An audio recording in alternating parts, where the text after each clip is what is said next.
Three, two, one. You ready?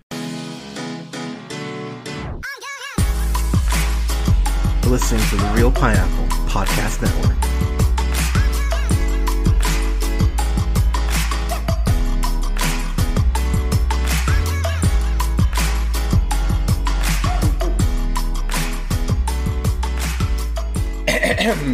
Good evening, everybody. Thank you so much for listening. This is the Real Pineapple, and happy Black History Month. Oh my gosh, I'm so excited to talk about so many of the reviews that we have coming up for Black History Month, but I'm so excited for this one. I am actually wearing the bandana I was sent by Netflix for this film, The Harder They Fall, which is directed by Jeymes Samuel. This is actually his directorial debut, which, holy shit, really? Go ahead, young brother. He is also a producer and a screenwriter, or the screenwriter on this, along with Boaz Yakin, who has worked on a few things, was a screenwriter for Now You See Me, which, went ahead and was a director and screenwriter for that movie Safe with Jason Statham. Also wrote, holy crap, he wrote the original 1990 Punisher, the Dolph Lundgren one, which I admit I have a soft spot in my heart for that movie. But yeah, he's been writing since 1990 here and there. But this movie in particular, one thing I've always talked about, or I have talked about with people, is I love a good Western, whether it's 3:10 to Yuma, True Grit, Concrete Cowboy would count as one. That's another Western starring Idris Elba. And what I love about Concrete Cowboy is the same thing I love about this, is that you really never saw, or at least I never saw them growing up, never saw black cowboys. Never saw that. Never saw people of color in the Old West. And it's really cool, honestly, because one of the shows that I think is one of the best in the last 30 years is Justified, and that is a modern day Western. I could make the argument that Rango is one of the best Westerns that's ever been made. I absolutely love that freaking movie. And then I can even go back to American Tail, Fievel Goes West, which is a great freaking movie. Don't at me. But looking at the incredible cast in this movie, and let's be clear, the cast is absurd for this movie. We're talking about, R.J. Cyler, who is a young brother who I'm such a fan of his work. If you have not seen Me and Earl and the Dying Girl, you definitely should, because that movie is freaking awesome. He's great in White Boy Rick as well. He's great as freaking Billy in Power Rangers. I'm very sad he's not getting a chance to go ahead and continue that. But, we got R.J. Cyler, Jonathan Majors, Zazie Beetz, who is just one of my favorite actresses in the game, period. I'm so happy, and I know I'm jumping all over the place a bit here. It's a big cast, but I am just so happy for Delroy Lindo that between this and The Five Bloods, that people who may not have been familiar with his work are getting to see this brother shine. I'm such a fan of his. So, real quick to get to the actual plot. So, Nat Love, it flashes back to him as a child. He is just hanging out at home with his mother and father. Get a knock on the door, and we find out that the person who goes ahead and breaks in and kills his mom and dad is no other than Rufus Buck, played by former sexiest man alive, Idris Elba. Freaking love Idris Elba. Maybe our next Bond? ?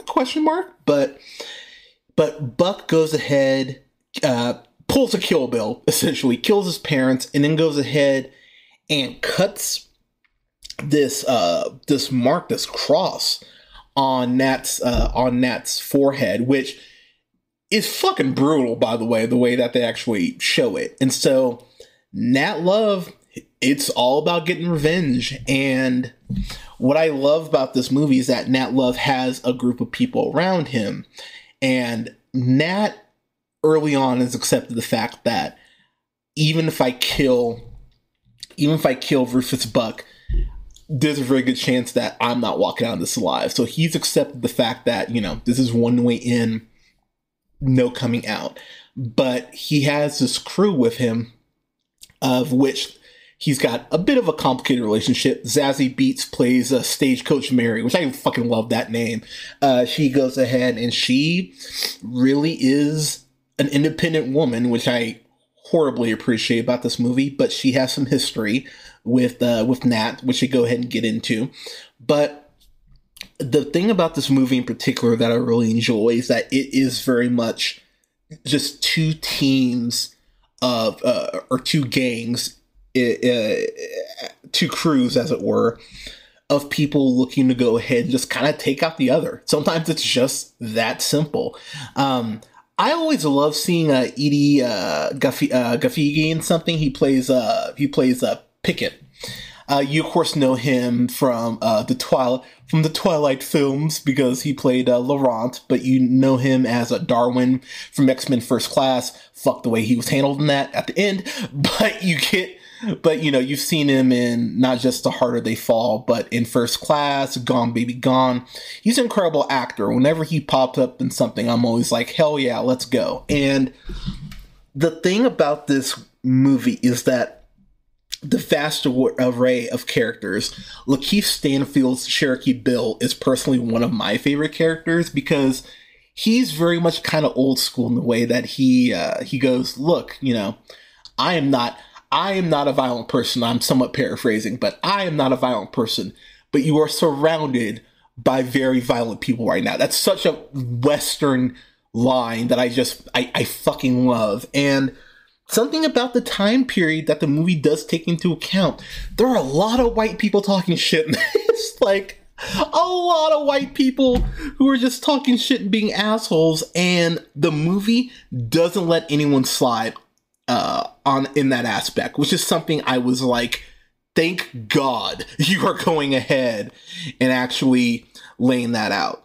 Because there's this, you see it in the trailer that Cherokee Bill, treacherous Trudy Smith, played by Queen Regina King, who, goddamn, we don't deserve that woman. But her and Cherokee Bill, among a few other people, are going to go ahead and break Rufus Buck off this train. And there's this one white dude, and I want to say he's not a sheriff. I think he's a marshal on the train. Flat out goes like. Get off the train, you motherless scum. I was like, what the fuck? And anytime someone says some shit like that who's white, they get their ass shot. And that was something that went good. Every single one of you deserve to get shot for being an asshole about this. But one of the things about this film that works so well for me, and especially when it comes to a first-time director, the way the violence is shot, you could say, yes, it's Tarantino inspired, I will say, but there are just these shots where there's this point where Rufus sees like the reflection of money in his pupils, and there's a point where I want to say it's Stagecoach Mary has this gun in a way.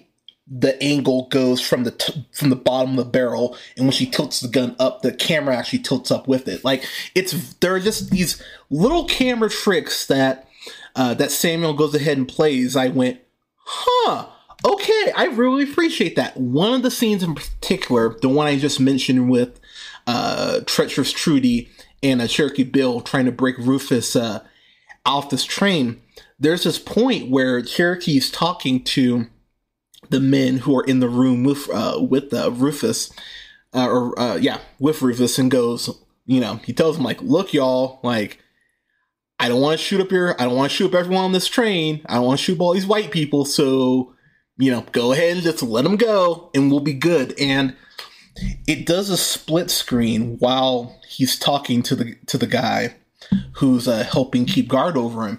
And the way it does a split screen, very much like a comic book, and the screen actually starts to go more to the right as Cherokee Bill is making more headway in the negotiations. It's a subtle thing, but one of those things I went, fuck yeah, I love that. Like, it's so well done, and there's so many things with the camera that I love how they go ahead and do that. There is a scene, and I'm trying very hard to dance around things because I really want people to go in as cold to this movie as possible. You've seen it in the trailer. I will simply say the third act of this movie, everything I wanted. It is an amazing, badass, well-staged, well-thought-out shootout where I just went, this is a classic Western. Just guns start going off, guns start going bang, as it were. I love the way the third act is done. There is a fight, and I guess I can spoil this little thing. I won't say what happens, but there is a fight between Stagecoach Mary and Treacherous Trudy Smith that I just went, fuck yeah, this is how you have a hand-to-hand combat fight. And again, Regina King hasn't aged in since Second Miss Congeniality, I would say. Regina King is just, she's special. And I'm so happy we get to live in her world and just witness her artistry, because whether she's directing, whether she's writing, whether she's starring something or being a supporting actress, we get a couple scenes of her and Idris just talking to each other. And I love that shit. Like, it's simple, but it's beautiful seeing two of the best actors that we have in the game right now get to work off each other. And the way that King and Elba do work off each other, you just feel like you're watching a masterclass in acting. And it's so great that we get to just sit back and go, oh my God, this is a thing. Like, we can just sit back and enjoy this shit. There is one scene, and I won't spoil it, but there is a scene between Rufus Black, Idris Elba's character, and Dean Cole's Wiley Esco. And the first time they meet, I'll just say it simply doesn't go well. But the way that scene plays out when they do meet each other, you're like, damn, okay. And again, without getting too much in the spoiler territory, there are some rivalries that go ahead and begin to develop between certain members of each group, as far as kind of their almost like their counter, their version of that character on the opposite team. And I really love the way that that's handled.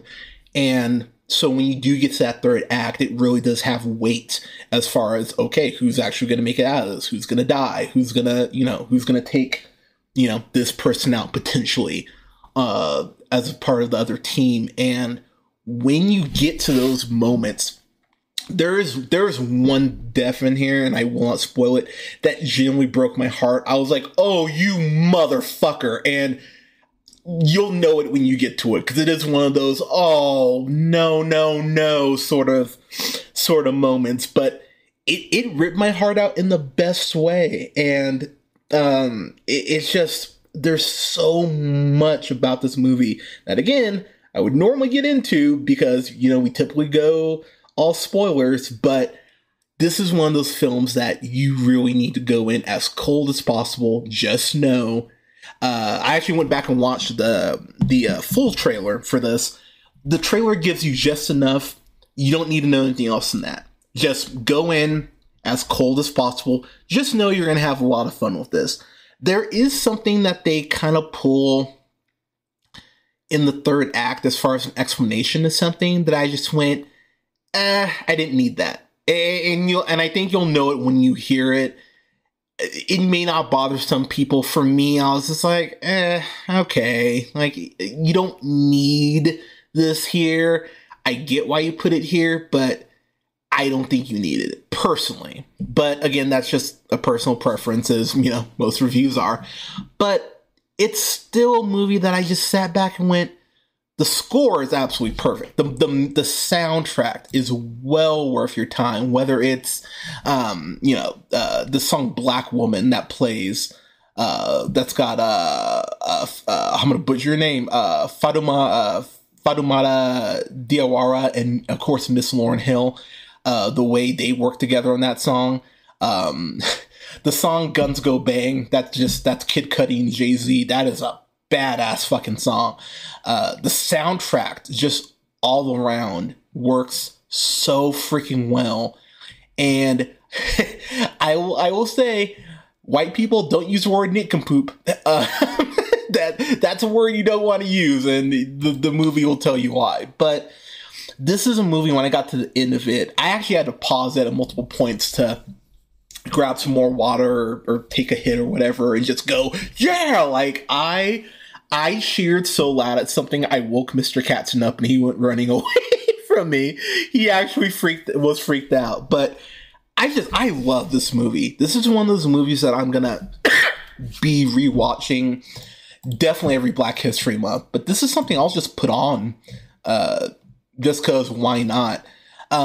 The last person I want to shout out is Danielle Deadwyler, who hasn't been in a lot of stuff. She's been in a few things. The last thing I do remember seeing her in was a couple years ago. This movie called The Devil to Pay, which if you've not seen that, you should definitely watch that shit.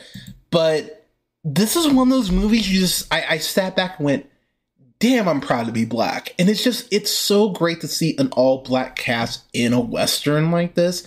Because, again, it's something that we really haven't seen. Like, Concrete Cowboy was really quite revolutionary. Because, again, we don't see a lot of people of color in Westerns. And to see so many people of color, like an all-Black cast for the most part, go ahead and knock this movie out of the park. Delroy Lindo, playing Bass Reeves. I know I mentioned him at the beginning of the review, but goddamn, he has a swagger to him. He has one of my favorite lines in the movie. He goes ahead and is talking to this one guy who works for Rufus, and he and I'm paraphrasing the line a little bit, but he flat out goes like, yeah, I'm gonna need you to go get your boss. That's kind of like telling me to go get your daddy. It could be anybody. And I just went, God damn, Delroy Lindo, let's fucking go. Like, great movie. You'll laugh a lot. And that was something I was pleasantly surprised by. The movie is very smart with its humor. There really wasn't a line I don't think I at least chuckled at worst. But there's some moments of violence that you'll go, but the violence never loses its weight. And that's a really tough trick to pull off, because this could have gone, just insanity with it as far as the Western aspect, but it keeps things grounded just enough. But you're just going to find yourself having fun and sharing. And again, some of the deaths and some of the things that do occur, you're going to go, oh, fuck, really? But the movie does absolutely everything to earn those moments with you. And that's something I found incredibly impressive. Outside of the one thing I mentioned near in the third act that just didn't work for me, I think the movie, I think you can cut 10 minutes from it, but this is me being admittedly very nitpicky. But goddamn, you want to talk about a movie that's just going to make you cheer and holler and might make you want to go buy some Western games, buy Red Dead or Gun or one of those games. Yeah, this movie fucking works. I hope I can find a spot for this on my best of, but it might have to miss it just because 2021 was a great year for film, y'all. But this was something that made me so happy, and it's something I cannot wait to revisit. Definitely something I'll be showing my partner because I watched this by myself. But this is, just for how much I cheered, yeah, I gotta give this fan-fucking-tastic. I love this movie, and it does set up that there could be a sequel. I don't think you really need to make one, but I would be lying if, tomorrow they're like, oh, The Harder They Fall, getting a sequel, I'd be like, oh god, not another one. I'd be stoked if they wanted to go ahead and do another one of these. So I say let's fucking go. Give me more of this world. But yeah, great freaking movie. But everyone, The Harder They Fall, have you seen it? What did you think? Let us know in the comments. You can follow yours truly on the Twitter at jhunterrealpineapple. You can follow Scott on Twitter at Nearman1st. Don't forget to like, share, and subscribe. You can find us on SoundCloud, Apple and Google Podcasts, Podbean, Stitcher, and iHeartRadio, Spotify, and Amazon Music, to name a few spots at The Real Pineapple.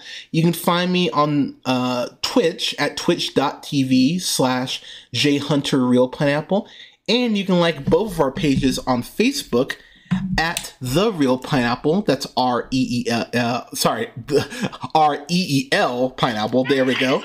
And you can go ahead and find us on Facebook as well at The Real Pineapple Games, or Real Pineapple Games. And God, I'm trying to think of anything else. I think that's everything. I think I covered it all. Oh, and you can find me on TikTok at Black Shazam 775, and you can find me on Letterboxd at Black Shazam. I think that's everything. But everyone, thank you so much for listening. We'll have reviews up for Black History Month for season 1 and 2 of Atlanta. I am so excited to get back in that world as we're coming up on season 3. Gonna have a review up as well for Waves and The Last Black Man in San Francisco, as well as a review for Watchmen, the HBO series. I have not seen Watchmen yet. I don't know what happened, so I've been able to avoid spoilers since it came out. So I am horribly excited to go ahead and watch something else that Regina King, I'm sure, is amazing in. But everyone, thank you so much for listening. Please stay safe out there, y'all. I know the world is a lot right now, but please stay safe out there.